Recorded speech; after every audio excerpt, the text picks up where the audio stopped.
Hello students. तो आज हम क्लास 9 का जो इंग्लिश है उसका जो सिलेबस है उसमें से एक चैप्टर जो 5th चैप्टर है the snake and the mirror वो कवर करने वाले हैं।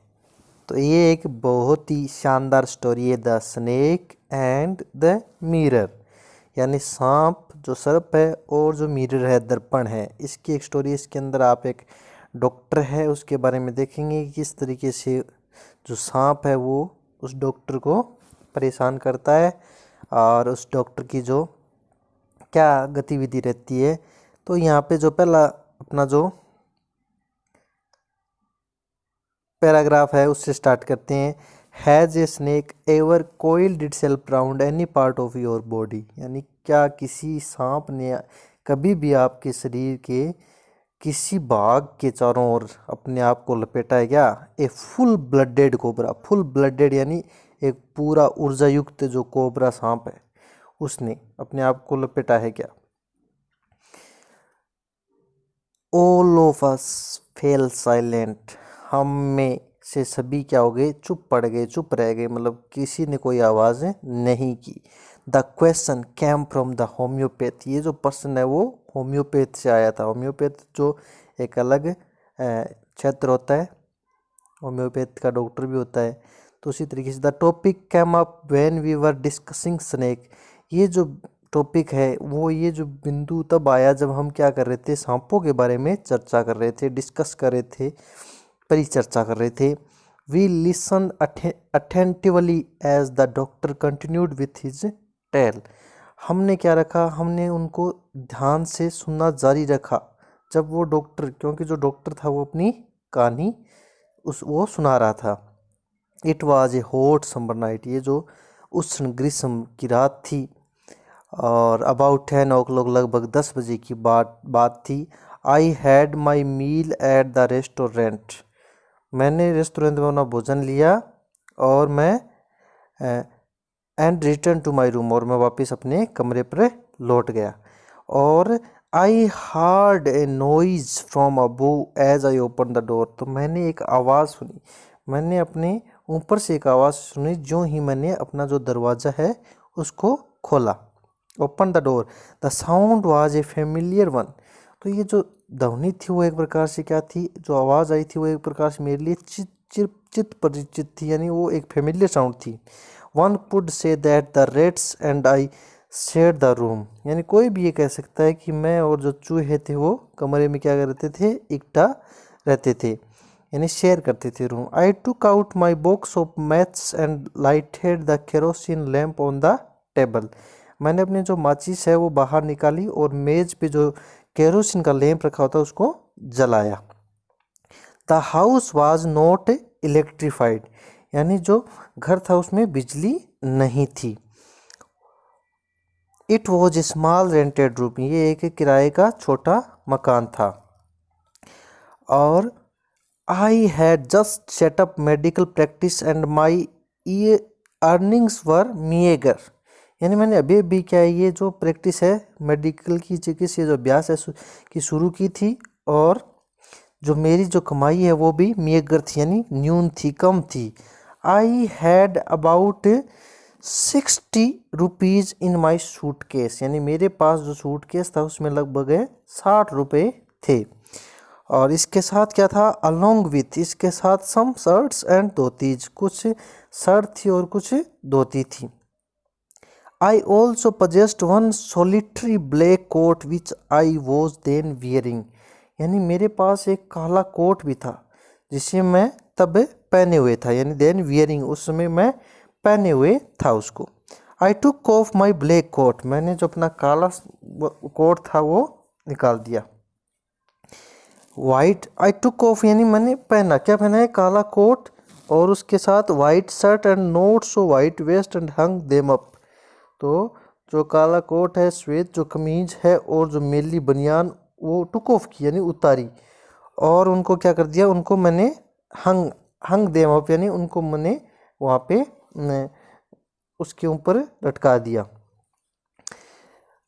आई open the two Windows in the room, मैंने जो रूम था, जो कमरा था, उसकी जो खिड़कियाँ, दो खिड़कियाँ वो खोली। It was an outer room with one wall facing the open yard, यह एक मतलब बाहर का कमरा था जिसमें मतलब एक दीवार का मुख जो था खुले आंगन की ओर था, ठीक है। और it had a tiled roof, इसकी जो छत थी वो टाइल्स वाली छत थी। और with long supporting gables that rested on the beam over the wall, यानी जिसमें क्या था, एक लंबे सहारे देते तिकोने थे जो दीवार पे बीम के सहारे लिए हुए थे, है ना। देर वाज नो सीलिंग, यानी अंदर की छत नहीं थी, सीलिंग मतलब अंदर की छत नहीं थी। There was a regular traffic of rats to and from the beam, तो चूहों का यहाँ पे क्या नियमित एक प्रकार से यातायात बना हुआ था, इधर से उधर चलता रहता था।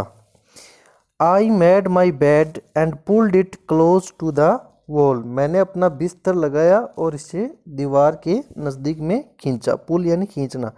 आई lay down but I could not sleep, यानी मैं लेट गया, ले डाउन यानी लेट गया, लेकिन मैं सो नहीं सका, मुझे नींद नहीं आई। I could not sleep. I got up, यानी मैं खड़ा हुआ। And went out to the veranda for a little air, यानी मैं खड़ा हुआ और बरामदा था, उसमें कुछ मतलब वायु लेने के लिए गया। बट द विंड गॉड, यानी जो हवा का देवता है, seem to have taken time off, ऐसा लगा शायद उसने छुट्टी ले रखी हो, उसने ऐसा लगा कि शायद उसने छुट्टी ले रखी हो। I went back into the room, मैं वापस कमरे के अंदर आ गया। And sat down on the chair, और जो कुर्सी थी उसके ऊपर बैठ गया। I open the box beneath the table and took out a book the materia medica, तो मैं अंदर आ गया, चेयर पे बैठ गया, मैंने जो मेज के नीचे एक बॉक्स था उसको खोला और उसमें मटेरिया मेडिका निकाली, जो बुक थी उसके अंदर। I open it at the table on which stud the lamp and a large mirror, A small comb ले बिसाइड द मिरर, तो मैंने वहाँ पे क्या देखा, मैंने मेज पर इसे खोला और जिस पर एक लैंप वो एक बड़ा दर्पण रखा था और साथ में एक छोटा कंघा था जो दर्पण की बगल में रखा हुआ था। One feels tempted to look into a mirror when it is near one, यानी कोई भी व्यक्ति है जब दर्पण किसी के नज़दीक होता है तो व्यक्ति इसमें देखने की क्या है, एक बार का तो उसमें देखने की आतुरता है वो महसूस करता है। आई टुक ए लुक, मैंने एक झलक अपनी देखी उसके अंदर। और in those days I was a great admirer of beauty and I believed in making my self look handsome, और जो उन दिनों हैं, उन दिनों मैं जो सुंदरता ब्यूटी है उसका बहुत ज़्यादा प्रशंसक था और स्वयं को मैं सुंदर दिखने में मेरा क्या था, विश्वास था। मोर हैंडसम मतलब अपने आप को ज़्यादा हैंडसम दिखने का मेरा। आई वॉज अनमेरिड, मैं एक तो अविवाहित था, यानी मेरी उस समय क्या है, शादी नहीं हुई थी, और ऊपर से मैं क्या था, आई वॉज ए डॉक्टर, और मैं एक चिकित्सक था, डॉक्टर था, ठीक है। I felt I had to make my presence felt, यानी मैंने महसूस किया कि मुझे अपनी जो अनुपस्थिति होती है उसको क्या करवाना चाहिए, उसकी अनुभूति करवानी चाहिए, है ना। यहाँ पे लिखा हुआ है कि I felt I had to make my presence felt, तो मैंने क्या किया, I picked up the comb, मैंने जो कंघा है वो उठाया और इससे मेरे जो बालों में घुमाया मैंने। And ran it through my hair and adjusted the parting so that it looked straight and neat. Again I hear that sound from above, तो मैंने अपने बाल संवारे और ऐसे व्यवस्थित किया कि वह सीधे और साफ स्वच्छ दिखाई दे। और पुनः मैंने क्या, again I hard the know that sound from above, मैंने वो आवाज़ ऊपर से सुनाई दी। Thanks for watching. जय हिंद।